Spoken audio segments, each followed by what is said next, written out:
Olá pessoal, tudo bem? Meu nome é Thiago Prux, eu sou um dos sócios aqui da Capitalismo, que é uma empresa de análise e recomendações de investimentos.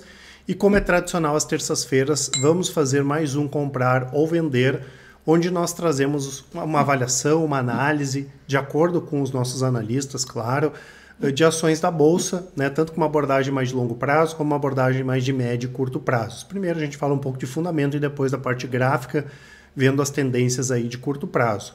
Vamos aproveitar a temporada de balanços para falar um pouquinho de Itaú, um pouquinho de Bradesco e também de Taurus, que foi bastante pedida por vocês e que vai divulgar resultados na semana que vem. Deixo claro o convite para quem não é inscrito se inscrever no canal, para quem gostar do vídeo dar um like e compartilhar. E não esqueçam de deixar aqui nos comentários aquelas ações que vocês queiram que nós comentemos na semana que vem. Vamos iniciar então com a abordagem mais de fundamentos, né? Justamente aqui falar um pouco sobre o Bradesco, falar um pouco sobre o Itaú. E na verdade, eu já comentei várias vezes para quem nos acompanha mais tempo, que nós preferimos hoje, e eu não estou falando de recomendação, mas sim de ativos mais interessantes, Itaú e Banco do Brasil, porque eles têm uma carteira mais defensiva e banco dá dinheiro, né, pessoal? Ninguém está falando que Bradesco vai quebrar, esse tipo de coisa, não é isso, né? Mas banco dá dinheiro e o grande atrativo desses grandes bancos, e a gente coloca o Santander junto, né, que seria esse grupo de 4 grandes bancos, aí a gente tem mais a Caixa, mas a Caixa não tem ações na Bolsa, o grande atrativo é dividendos, né? E para manter um bom pagamento de dividendos, é importante que o banco tenha o número que a gente chama de número mágico, que é um ROI próximo a 20%. Né? Com isso, os bancos tranquilamente conseguem pagar bons dividendos, pelo menos quando a gente faz uma projeção dos próximos 3 a 5 anos, né? Tranquilaço aí com ROI de 20%. Tá? E o que acontece, né, pessoal? O Bradesco ele tem características mais agressivas, assim como é o caso do Santander. O Santander, por exemplo, é muito forte na parte de financiamento de veículos, né? E, claro, em momentos de crise, isso pode não ser tão interessante, né? Que é o que vem acontecendo com o Bradesco. A gente já tinha comentado, né, que na virada do ano, desde o último trimestre do ano passado, literalmente o Bradesco começou a emprestar mais dinheiro do que ele poderia emprestar, né? A gente até estranhou quando eles divulgaram os resultados do ano passado, do quarto e o primeiro trimestre desse ano, que foi, na verdade, uma barbeiragem, né? A gente não tem nada contra quem gosta da ação, trabalha no banco, a gente respeita todo mundo, mas é o grande risco do banco, emprestar dinheiro e não ter, né, os valores de volta, tá? Que foi o que aconteceu aqui com o Bradesco, né? E o que acontece, pessoal? A gente vai ver aqui alguns números que mostram, né, que efetivamente o Bradesco ele vai demorar bastante tempo, mesmo que não vá acontecer nada a mais, né, nenhuma crise, nada, até começar a gerar resultados melhores. Tá? Então, o número mágico para pagar bons dividendos é 20% de ROI. O ROI do Bradesco agora foi de 10%. Tá? E se mantendo esse cenário atual, talvez o Bradesco vá começar a divulgar melhores resultados daqui a um ano. Tá? A partir lá do segundo, do terceiro trimestre do ano que vem, se não acontecer mais nada. Por isso que a gente prefere uma posição pensando em dividendos, mais no Itaú e mais também no Banco do Brasil. Tá? Porque em termos de resultados, mais uma vez não foi bom, né? O resultado do Bradesco foi um lucro de 4,5 bi, e por isso que eu falei, ninguém está falando em quebrar, é um bom resultado, mas nós tivemos uma queda do lucro aí de mais de quase 36%, um ROI de 10%, quase 11%, né? Enquanto o Itaú aumentou 14% o lucro líquido e chegou a 8,7 bi de lucro. Né? Então, nesse momento que os bancos vão começar a pagar dividendos maiores, né, tudo isso impactado por causa da pandemia, porque as provisões aumentaram, inclusive o próprio Conselho Monetário Nacional não deixou os bancos pagar mais dividendos. Agora que era o momento deles pagarem mais dividendos, é possível o Banco do Brasil e Itaú pagar mais e o Bradesco aqui ficar atrasado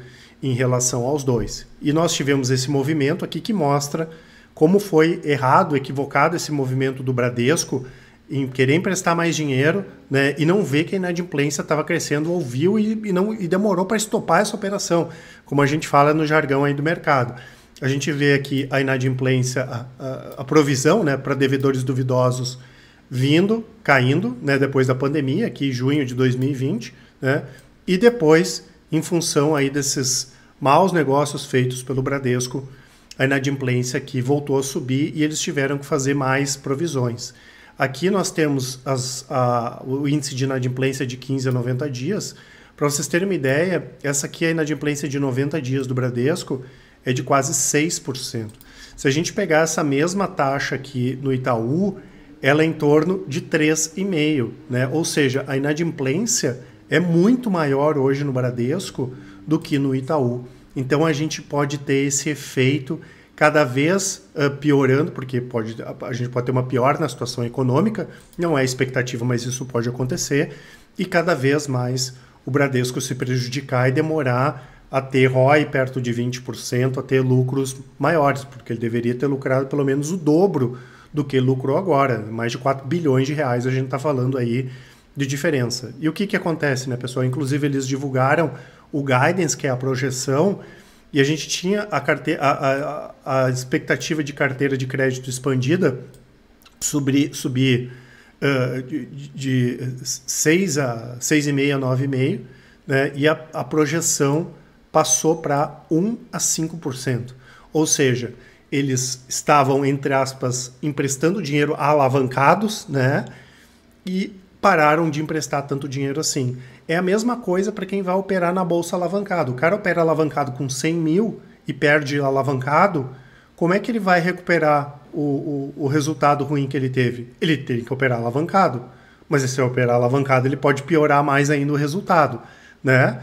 Então, se eu perco alavancado, depois eu vou demorar mais tempo para recuperar aquela perda se eu não estou mais alavancado. Como eles vão crescer menos a carteira de crédito, quanto mais tempo, né, e quanto menor for o crescimento, isso é óbvio que eles têm que fazer, porque se a inadimplência estava subindo, mais tempo vai demorar para os resultados melhorarem. E tem um efeito que a gente chama aqui, que é o efeito Ambev, né? Não tem nada a ver Ambev aqui com as empresas, mas o que aconteceu com a Ambev nos últimos anos, né? A Ambev, sempre que ela ia melhorar, acontecia uma coisa. A Ambev vai melhorar os resultados, a controladora se endividou. A Ambev vai melhorar os resultados, o preço do alumínio explodiu, que é ruim. O preço, a Ambev vai melhorar os resultados, a situação econômica na Argentina piora. A Ambev vai melhorar os resultados, veio a questão da pandemia, fechou bar, fechou restaurante. A Ambev vai melhorar os resultados, a gente teve essa questão de Americanas, que não teve impacto direto nos resultados de Ambev, mas tem gestores que estão em comum, né? Então, com certeza tem mudanças na empresa em função do que aconteceu com a Americanas, isso impacta nos resultados, né? Mesmo que seja indiretamente, acaba impactando. Então pode acontecer esse efeito Ambev que a gente chama e que aconteceu com várias outras empresas, isso é normal, pode acontecer com o Bradesco também e o resultado não melhorar, ou se pegar o setor como um todo, piorar mais no Bradesco, que já está mais debilitado, vamos dizer assim, do que nos outros bancos, tá? Então esse é o grande ponto, né? Justamente por Banco do Brasil, especialmente o Itaú, divulgarem melhores resultados, hoje a gente entende sim que faz uma posição, tem sentido muito mais uma posição em Itaú do que uma posição em Bradesco, né? Como eu falei, não é recomendação, mas a gente entende que é mais interessante estar posicionado em Itaú do que posicionado aqui em Bradesco, justamente porque essa situação do Bradesco pode demorar mais tempo do que a gente imagina para recuperar. E o outro ativo, né, pessoal, bastante pedido, talvez até por essa questão toda aí, e aqui eu não falo de política, né, pessoal, mas é claro que a política do governo atual, do PT, do Lula, tem essa questão anti-armamentista, enfim, e isso impacta nos resultados da Taurus, né? E muita gente comenta, tá, mas como é que eu vou comprar ações da Taurus, que é arma, né? Se tem essa questão do PT, não sei o quê. E o que acontece, né, pessoal? A gente entende que tem algumas questões aqui que foram interpretadas de uma maneira equivocada, porque ficou parecendo que a Taurus subiu por causa do Bolsonaro e caiu por causa do Lula, tá? Óbvio que tem um pequeno impacto nisso, mas não é essa a questão principal, né? Então acho que a gente tem que sair um pouquinho da caixa, como a gente diz entre aspas, aí sair um pouquinho da vala comum e pensar no que importa realmente aqui. E a gente precisa entender o que aconteceu com a Taurus nos últimos anos para entender o real impacto, né, dessas questões de restrição de armamento aqui no Brasil, tá? O que acontece, tá, pessoal? A Taurus, para quem não conhece, é uma das maiores empresas do mundo, fabricante de armas curtas. É uma empresa do Rio Grande do Sul, de uma cidade chamada São Leopoldo. É uma empresa que desde os anos 80 já atua no mercado americano, que é o maior mercado de todos e que é um ótimo mercado. Não tem como dizer que é ruim vender arma no mercado americano. E a Taurus teve alguns problemas nos últimos anos. Ela teve problemas em relação àquela questão de segurança das armas, como a gente viu, né? E além disso, ela teve sérios problemas societários entre 2010 e 2011.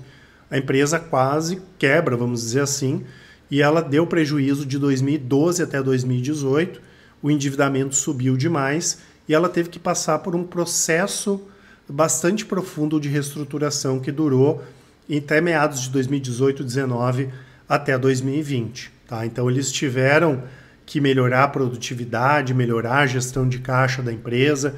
Eles mudaram a fábrica nos Estados Unidos para a Geórgia, onde eles têm mais incentivos fiscais, quitaram as dívidas, melhoraram a percepção de qualidade das armas, né, e fizeram um trabalho legal também de automatização da produção. Isso aumentou a eficiência, a produtividade e os resultados. Tá? Só que o que ficou parecendo que o Bolsonaro ganhou, o Bolsonaro é das armas e a ação vai explodir. Eu não estou dizendo até que isso não tem impacto no preço das ações, porque tudo impacta no preço das ações. Né? Mas a principal questão, pessoal, não foi o Bolsonaro, o resultado melhorou porque a empresa vinha num processo de reestruturação que efetivamente, né, veio a calhar justamente no momento que o Bolsonaro ganhou, né? E claro, ela vendeu mais no Brasil também, isso é bom, né?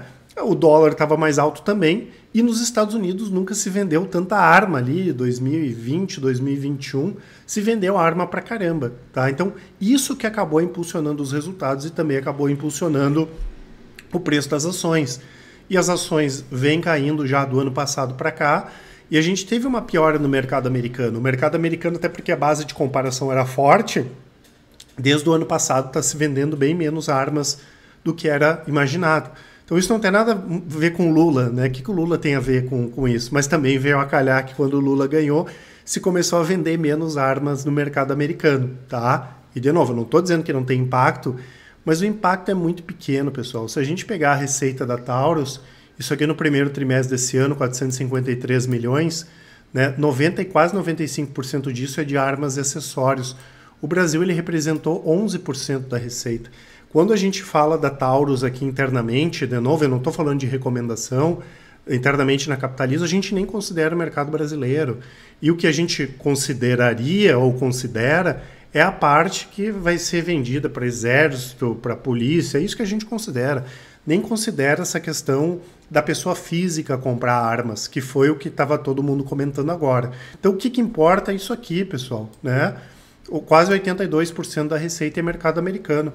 Eu não posso dizer que eu vou ficar preocupado por causa dos 11% aqui do Brasil, sendo que pessoa física é uma parte representativa pequena disso aqui. Tá? Então o que importa é isso, e a gente teve essa questão do Bolsonaro ganhando e essa questão do Lula depois, né? E acabou a calhar que também o mercado vinha forte quando o Bolsonaro ganhou, principalmente lá fora, e enfraqueceu quando o Lula ganhou lá fora desde o ano passado. Tá? Então é basicamente isso. Tá? A gente não está preocupado com essa questão do mercado brasileiro. Se fosse vender mais aqui no Brasil, beleza, mas a gente já tem, obviamente, já é sabido, né, que o brasileiro é diferente em relação a essa questão de consumo de armas do que o americano, e fora isso a empresa está desbravando novos mercados, como o indiano, tem outros mercados, tem o mercado ali do Oriente Médio, tem muita coisa aqui que a Taurus pode crescer fora.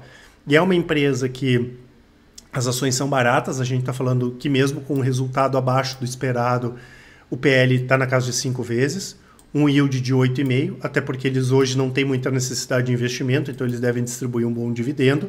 Lembrando que a Taurus voltou a pagar dividendo agora, né?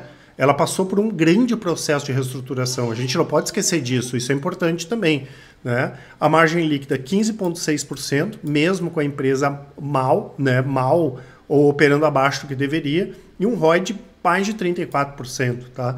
Uma empresa que tem um valor de mercado aí de 1,9 bi.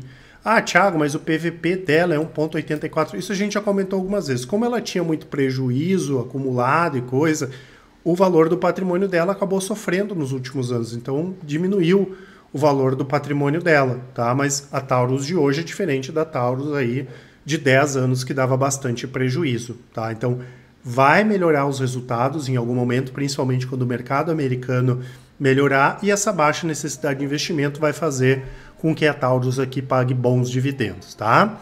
Então a gente entende sim que é interessante, tanto o caso da Taurus aqui, quanto o caso principalmente do Banco Itaú, tá? Eu quero deixar 2 presentes para vocês, para quem ainda não baixou, o nosso cupom aqui de uma Small Cap boa para curto prazo e também o nosso cupom do Agosto Sem Desgosto, para quem quiser virar cliente da Capitalizo, até 30% de desconto na nossa assinatura Capitalizo, completa informações aqui na descrição. Vindo para a parte mais focada em curto prazo, que é a parte gráfica, pessoal, o Bradesco, né, não tem nada apontando compra no Bradesco, ele perdeu aqui o canal de alta, né, ele vinha numa tendência altista, quase 26% de alta desde março, e agora ele está em tendência de baixa. Eu não estou dizendo que vai cair, mas hoje não tem nada apontando compra do Bradesco. E para o Itaú, tá, quando a gente olha o gráfico semanal do Itaú, a gente percebe que ele está numa tendência de alta que vem desde lá de 2020, né? As ações estão subindo em torno aí de 75%. Para quem tem uma visão de médio prazo, está comprado em Itaú. Para comprar agora é complicado pelo gráfico, né? Porque a gente só venderia se perdesse aqui esse canal de alta, né? Se eu comprasse aqui, eu ia ter que estopar aqui com mais de 15%, 16%, pegando uma estratégia de médio prazo.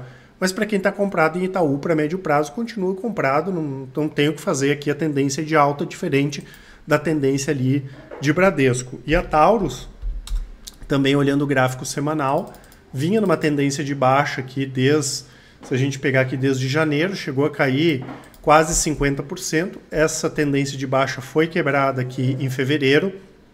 E apesar dessa lateralidade, né, que as ações estão aqui nos últimos meses, basicamente quase todo esse ano, a Taurus está em tendência de alta também, né? Quando a gente olha aqui graficamente, ela já está formando um canal de alta, né? E quando os preços estão aqui, não é ruim para comprar, tá? A gente, até por essas estratégias aqui que seguem canais, tem ativos hoje mais interessantes do que a Taurus, mas não seria errado comprar a Taurus aqui próxima, né?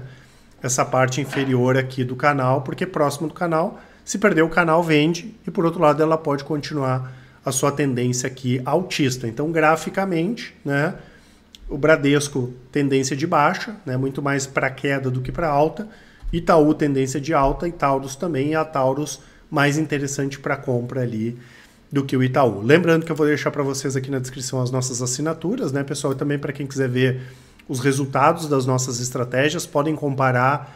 Hoje a Capitalizo tem os melhores resultados aí do mercado e vou deixar, né, para vocês, é só clicar, né? Eu quero ver a carteira Thiago Prux, é só clicar, né? Vai ter o vídeo explicativo e também os nossos contatos, né? Qualquer dúvida que vocês tiverem, manda um e-mail, contato@capitalizo.com.br, e também quem preferir pode nos chamar no WhatsApp, é só mandar um áudio, uma mensagem, que com certeza o pessoal do atendimento vai auxiliar a todos. Um grande abraço e ótimos investimentos, até mais!